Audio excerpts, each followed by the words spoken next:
In this video today, I'm going to be going over which industries are most affected by AI, and then on top of that, going over the ways that they're going to be affected so that way you know if you're in one of these industries or if you are adjacent to one of these industries, how you can implement AI to either extract value from the implementation of it or extract value from the usage of the implementation of the AI. So, number one, the top end industry that's going to be affected by this is consultants.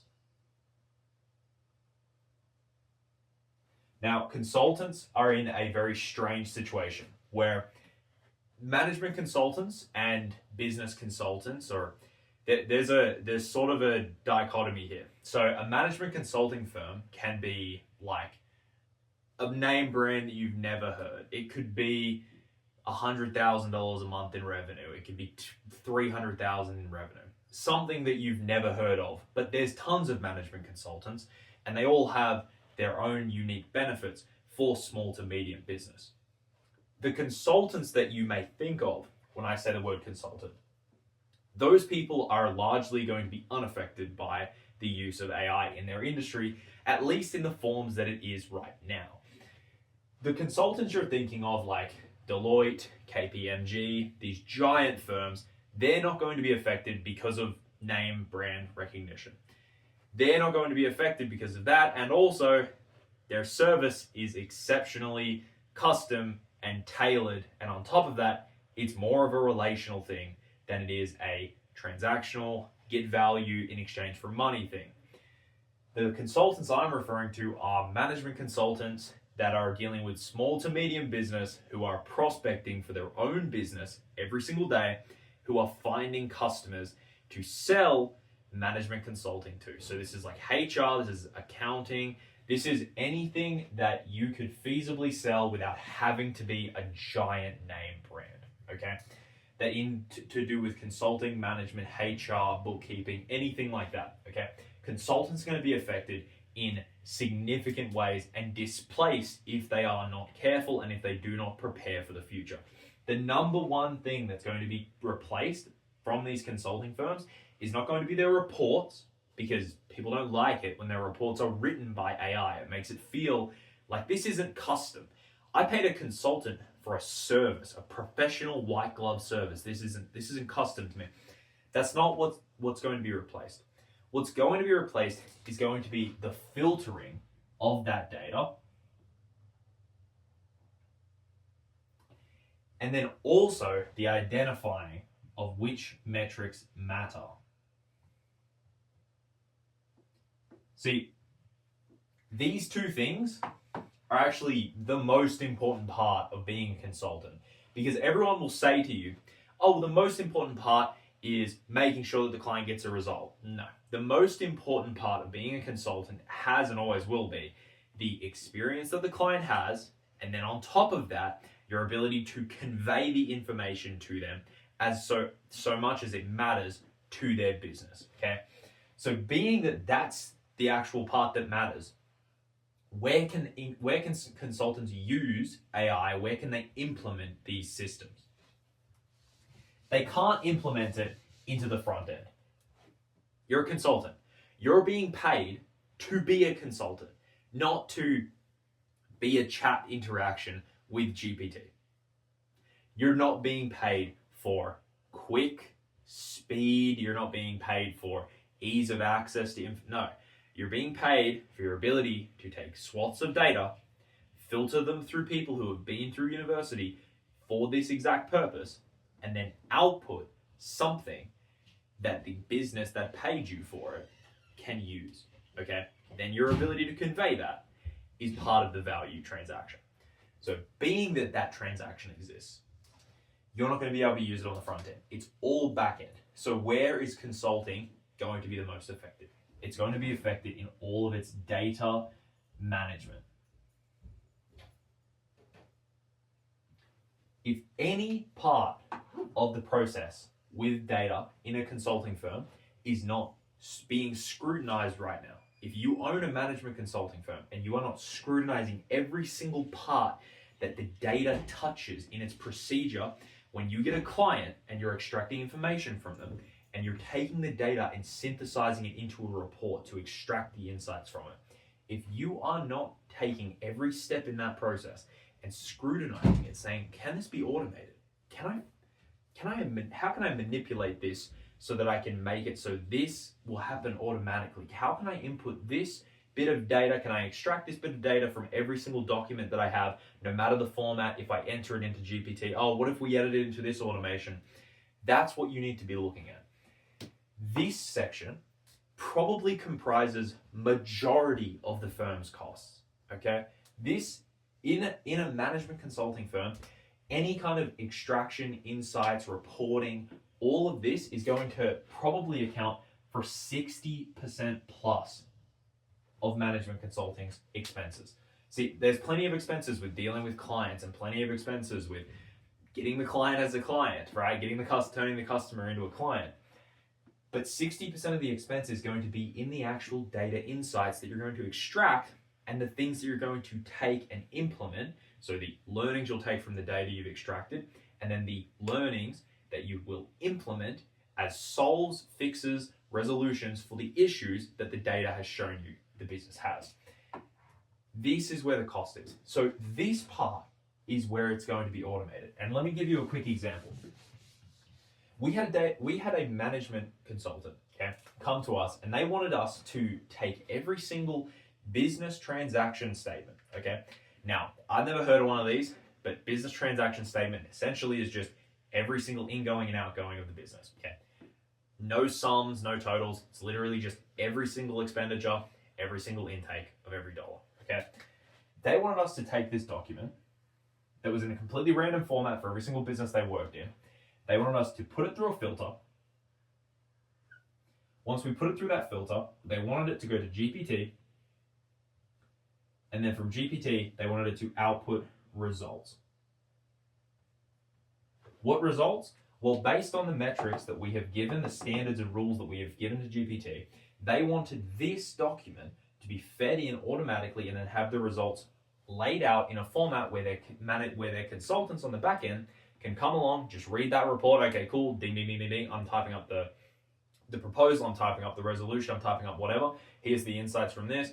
This is a quick summary. Bang, bang, bang. Boom. Now we've got the proposal done. Now we've got the initial draft done. Now we have the initial steps done. Now we know where to look further into. That's what they wanted from us. This process comprised 15 hours. 15 hours per client every single time that you were engaged by them. Not once, every single time.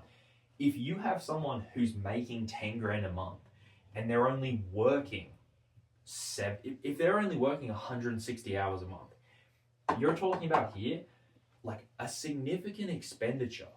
You're talking about a little bit under 10% of your hours per month per client that that person is on is spent here, right? So we're talking about $1,000 every month if they're making 10 grand a month. $1,000 every month just goes into this, okay, per client. And one person is not on one client, they're on 3, 4, 5. So we're talking about such a large expense here. Well, guess what? We take this, and now the only part that requires time is taking these results and putting them into a document. That pulled it down to 1.3 hours. We've just gone from 15 hours to 1 hour and 20 minutes.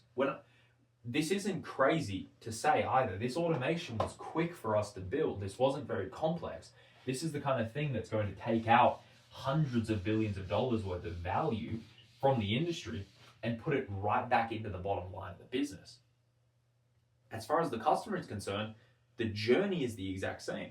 The interactions with the business are the exact same. Everything else remains the same, except for this one thing. On the back end, the delivery is being performed by AI. Industry number 2 that's going to be most affected by AI, IT and tech. This industry is very, very special because this industry should technically be capable of implementing AI themselves. And yet, as of current, they aren't. The reason for that is because you may think, if you're outside the industry, IT people, well, they do computer stuff. They know how to do it. Wrong. They don't do this computer stuff. See, in computing, everything is a speciality. Coding, you say, oh, they're a programmer, they're a developer. They can make anything. Well, they can make lots of stuff in the thing they know how to make it in, okay? The toolbox that they have, so they might know Java, they may know Python, they may know C++. This is the thing. Everything in computing has become a speciality because the industry is so wealthy, meaning that everyone can specialize down to their little granular stages. So you can get specialists whose only thing is networking. You can get specialists whose only thing is taking over support desks. You can get what most IT and tech companies are right now in terms of small to medium business B2B providers. They're the guys who come in and they just buy a Dell computer and then they put it in your office for you.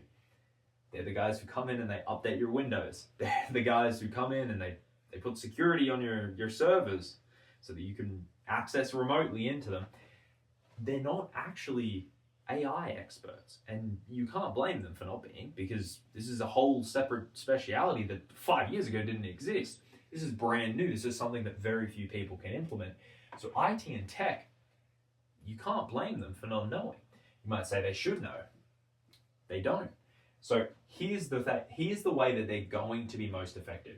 They're going to be most effective in the implementation of their systems. Restrained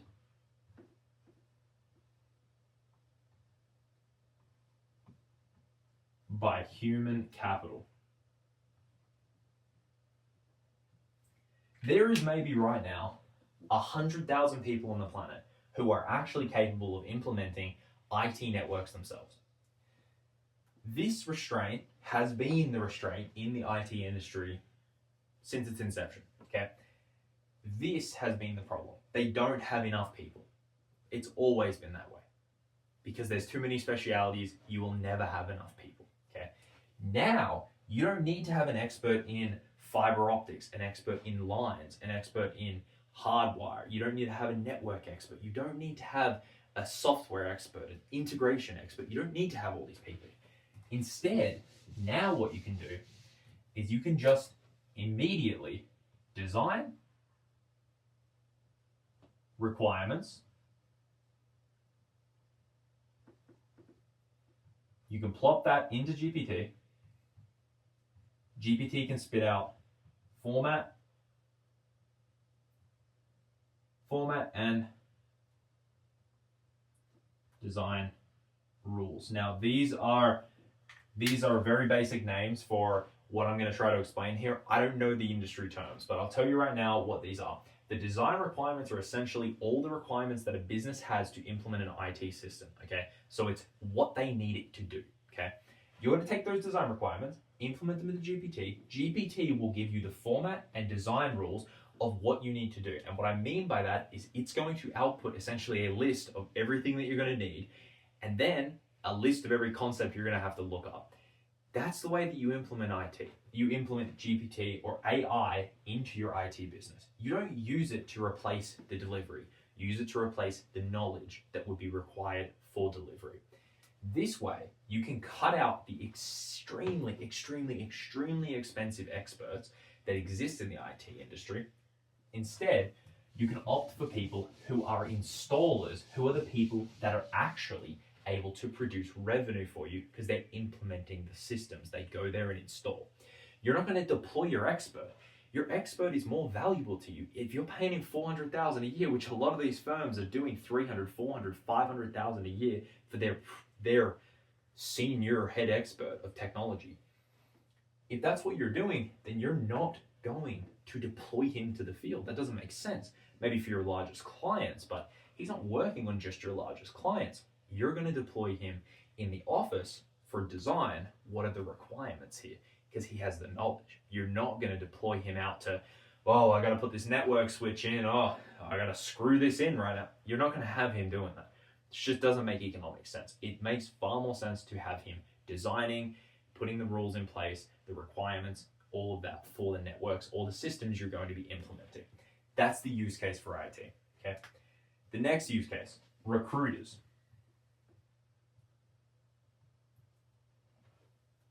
Recruiting is an infamously tough business to acquire clients for. In certain periods of time, recruiters are very profitable, extremely profitable, and actually an exceptionally good business model. Because in certain periods of growth, everyone wants a recruiter to just do the work and find the good staff for them. Famously, right, there was a period of time from like 2016 to like 2020 where, or it might have been earlier than that, it might have been 2014, where, forgive me, I was 14 at the time.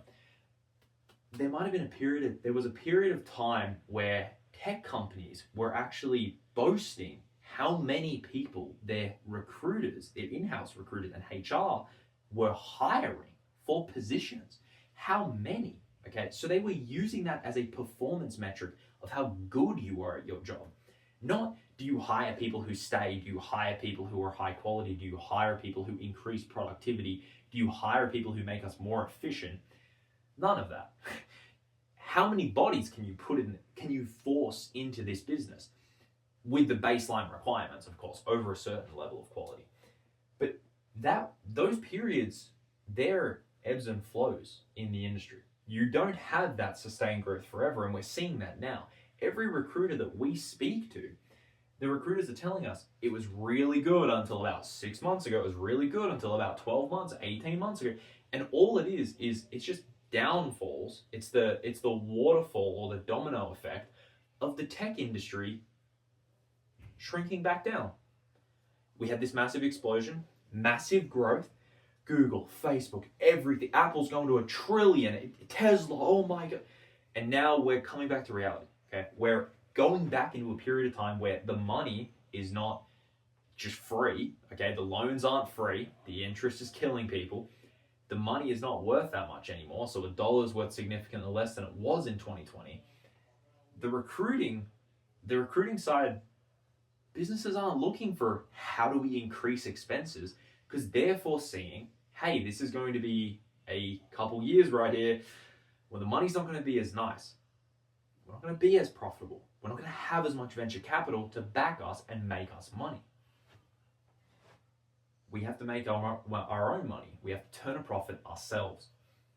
Being that that's the case, the recruiters are all telling us in the tech industry, it was really good until about 2 years ago. Okay. The domino effect of this is now recruiters in finance, recruiters in legal are telling us that they're struggling to place staff members.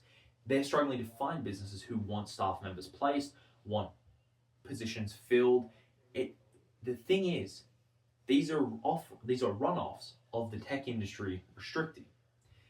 In periods of growth, a single industry can literally build an entire economy. And this is what happened with the tech industry.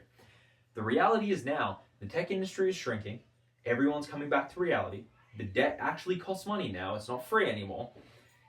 And there's not just infinite venture capital going to every tech company. It's being consolidated up in AI. So what that means is that the legal teams that were servicing these giant companies, they're now saying, oh, well, that big contract that we were used to for the last 5 years, that's gone now. Oh, maybe we don't want to increase our body count by 25 this year. Maybe let's just do 15, right? And then the accounting side is also saying, oh, wow, this business is not, they're not getting 4 reports every single year anymore. Instead, they're only going to do 1 now. Yeah, I mean, I guess that's because their revenue's down. Okay, well, let's not increase the amount of people we have. Maybe we'll cut a couple people, right? This is the thing. With recruiters, their industry literally relies on something bringing the economy up. In times of downturn, recruiters are infamously not making money. Here's how you implement AI for a recruiter so that you can make money over the next few years, which, in my opinion, are going to be a downturn, right? Now, I'm not an investor, but in my opinion, the way that you're going to implement AI, there's 3 ways that you can implement AI. You can implement it for voice, you can implement it for email,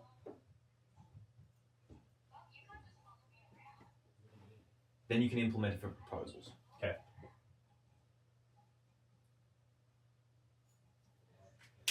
The voice, email, and proposals. This is actually the number one way that I'd recommend it for recruiters if you were to implement it yourself. If you're going to come to an outsourced company like us and you're going to get appointments from us, right? Obviously, we do appointments. That's what we do. Then we're going to use this one, okay? That's what we're going to do. We're going to automate this so that way you can get some more appointments. But if you're going to implement it yourself, we also do this, although less, but we do implement this.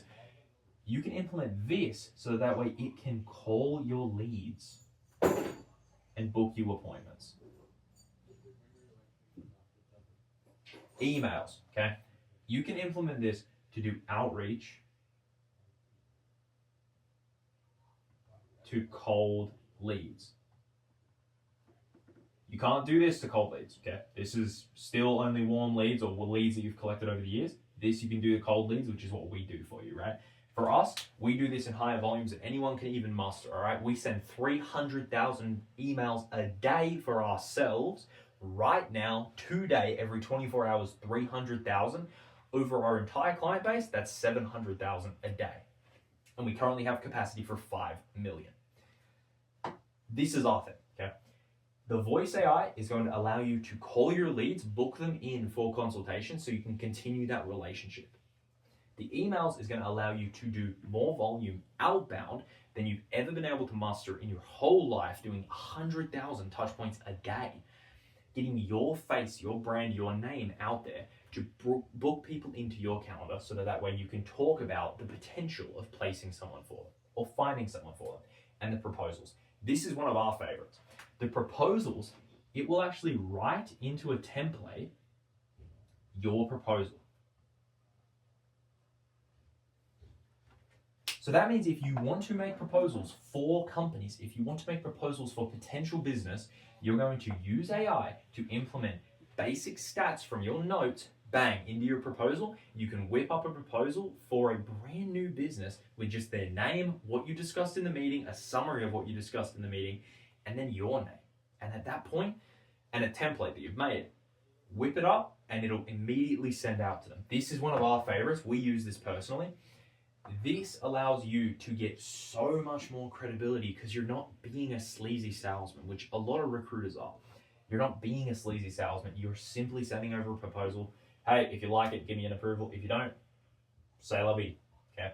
That's how you implement AI for a recruiting firm right now in 2025.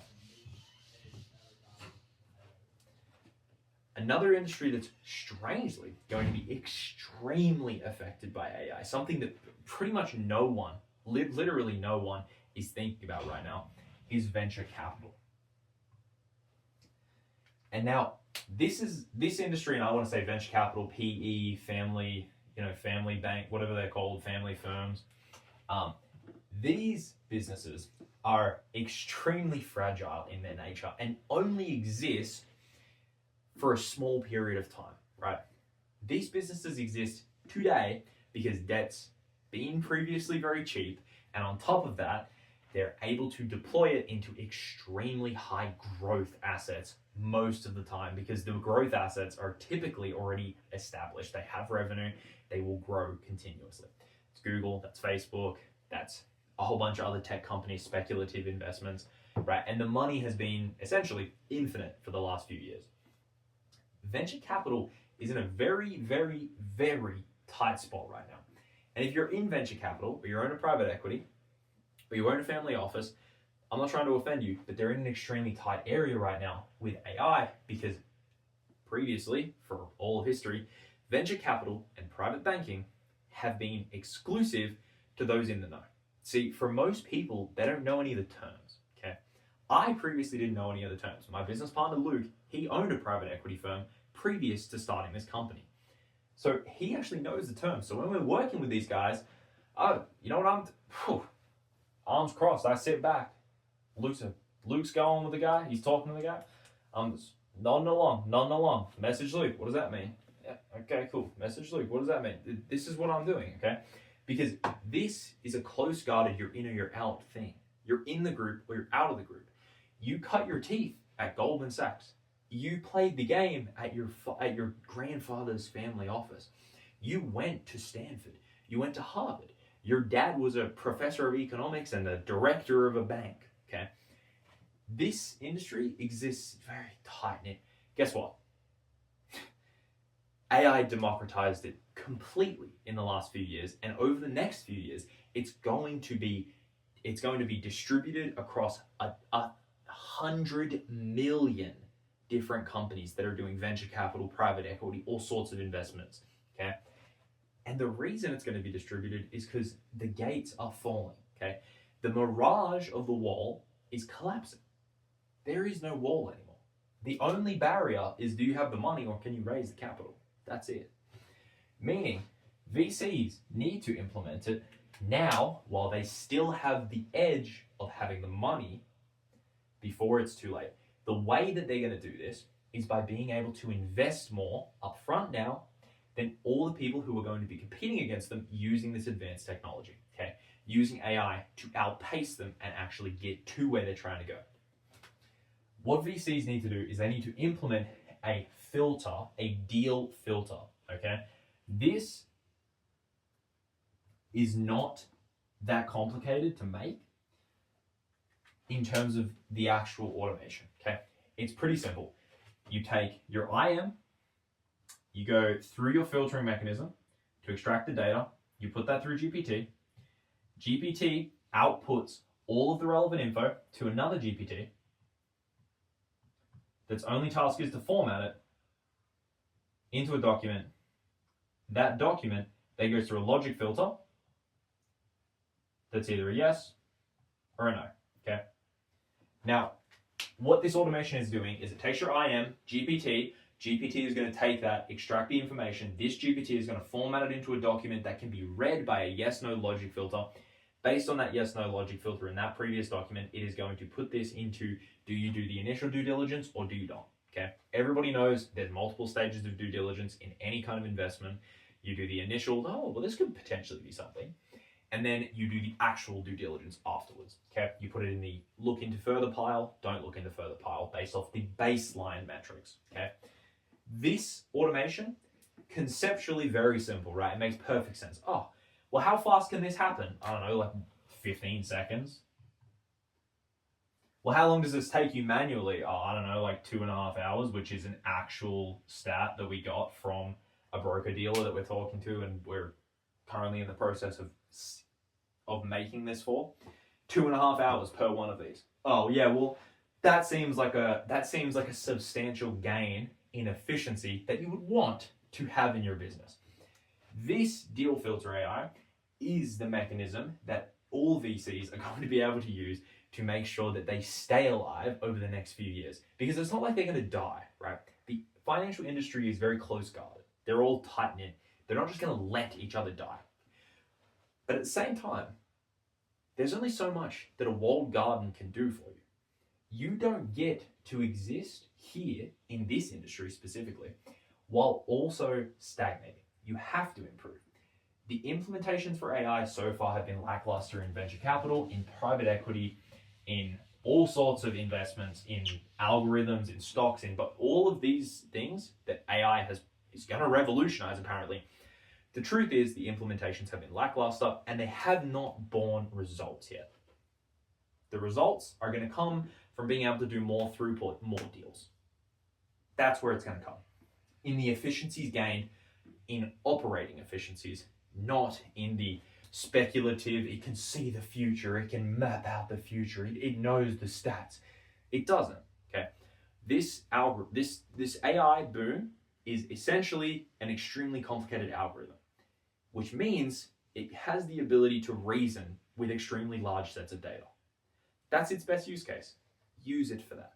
Don't negate what this is, okay? Don't get confused. This is not a black box full of magic.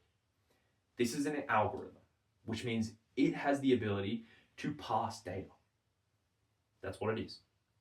If we know that, then we say, how complicated is it? Hugely complicated. How much compute does it have? Tons of, more than you could even imagine. Okay, if this is the case, what can we use it for? We can use it for doing extremely complex calculations based on algorithms that we give it that are highly, highly, highly detailed. For what? To save us time. That's what we need to use it for. So if you're a venture capital listening to this, I would recommend either contacting us for a build or looking into doing it yourself. I'm not sure how you would manage to do it yourself. You'd have to spend the years to figure it out, but you guys are smart. I'm sure you can figure it out. So if you've liked this video, thanks. Give it a like. If you haven't yet booked an appointment, but you would like to speak to us about what we do, we book appointments for you using AI. If you would like to get more appointments for your business, you're a B2B service business, by the way, then click below. The first link in the description will be straight to the calendar. You can book a call with either I or Luke. We'll go over exactly what we do, how we do it, how we could potentially help you. Thanks.